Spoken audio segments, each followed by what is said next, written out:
Hey everyone, welcome to this quick and easy tutorial on how to convert a PDF to a Word document using Adobe Reader in 2025.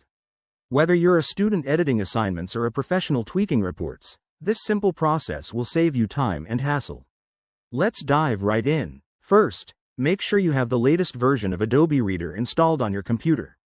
It's free to download from the Adobe website, and it's essential for this task. Once that's set up, open Adobe Reader and load the PDF file you want to convert. This is as straightforward as double-clicking the file or going through the Open option in the program. Step 1. With your PDF displayed on the screen, head to the top menu and click on File. From the drop-down, select Export or Save As. In the 2025 version, you'll likely see an option for Export to Microsoft Word. That's the one we want. Step 2. A dialog box will pop up. Here, choose Microsoft Word as the format.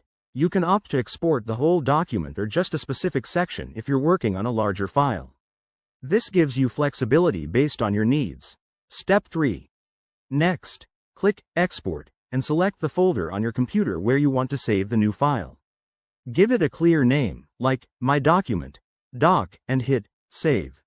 Adobe Reader will handle the conversion automatically. It might take a few seconds for larger files. Step 4. Once the process is complete, navigate to the saved location and open your new Word file. You might need to do a quick check for any formatting issues, like images or tables that didn't translate perfectly, but overall, it should be editable and ready to go. And there you have it.